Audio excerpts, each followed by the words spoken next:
Especially the younger generation, because they're so used to getting information through technology, they feel like, once again, they've experienced something or they know somebody when they really don't. And so one of the things that I give advice to the younger folks is really get out of your seat and go see people in the office, outside the office. So once again, don't rely on technology to replace or do something that you fundamentally need to do, and that is get out of your seat and go meet people.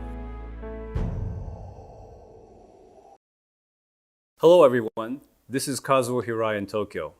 Since I became president and CEO of Sony Corporation last year, I've worked tirelessly with Sony employees and senior management around the world to turn the company around. Thanks to their talent, dedication, and passion, we drove change that brought us back to full-year profitability. We've come a long way, but challenges remain, and we continue to be as aggressive as ever as we transform our businesses and position Sony for growth. I joined Sony as a new graduate, and in my career, I have worked throughout Sony's music, game, and electronic businesses. What I learned in my first years with the company made great memories and also became a major asset for the work that I do today. As you know, Sony has been a pioneer in developing groundbreaking new products, services, and content. That spirit of innovation is part of the Sony DNA that has been with us since Sony was founded over 60 years ago. Everyone at Sony works to enrich our customers' lives and entertain them by moving them emotionally. So, if you're passionate about electronics and entertainment, if you're serious about achieving your goals, but can do so with a sense of curiosity and playfulness, and if you want to take an exciting journey in your personal and career development, then I encourage you to apply to Sony. Join me and everyone at Sony as we work together to achieve our mission of being a company that inspires and fulfills people's curiosity. Do you have any advice for young people, those in the audience today? The young people in this room, by virtue of the fact that you're here, know this already, but you talked about the fourth industrial revolution, IoT, AI, all those good things. And especially because in this day and age, you really don't have to, get out of your seat and go anywhere to experience a lot of things. So, you can look at your smartphone, you can look at your tablets, go on the internet, whatever it is, and virtually, vicariously experience a lot of different things. And you almost get to the point where you feel like you've been there already, or you've eaten at that restaurant, or you've met somebody, because there's so much information out there. But that doesn't really replace an actual interaction face-to-face with another human being.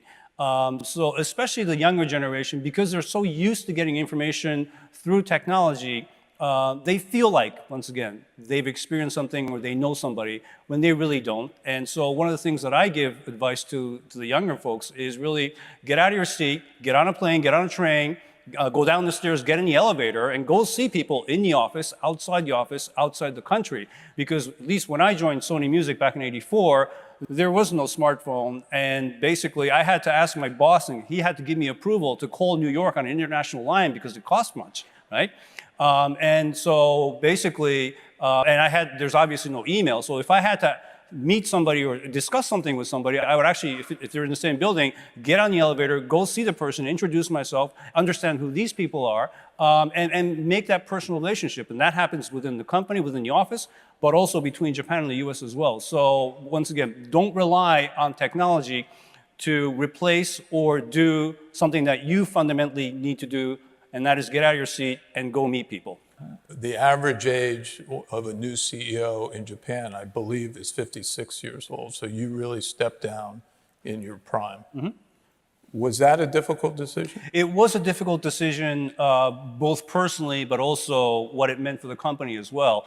But in a nutshell, I became CEO back in 2012, and so I've been CEO now for 6 years. And I used to, when I ran the PlayStation business in the United States, I was the president and CEO for about 11, 12 years.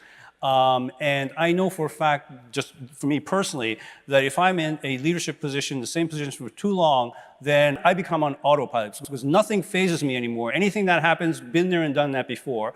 And also the management team and the employees, they know how I will react to whatever situation comes my way. And so they're on autopilot as well. So it's certainly not fair for the employees, certainly the shareholders. And so I wanted to make sure that there's a sense of urgency about, who is this new guy? What's he going to say? What's he going to do? That sense of urgency, I think, is really important, number one.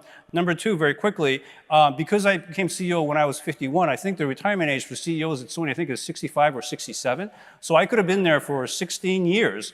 And what does that mean? It means that I maybe would have been happy because I'm on top of the world for 15, 16 years. It also means that maybe 2 or 3 generations of younger senior management people who are more than capable of managing this great company, but they don't get the opportunity because this guy at the top has been there for 16 years. And that's not fair, once again, to certainly the management team. Once again, it's not fair to the stakeholders because there's no innovation, there's no new thinking, there's no fresh wind, if you will, as we say in Japanese. So for those 2 reasons, I decided, you know what, it's time for me to go and leave the company in the hands of a very capable CEO.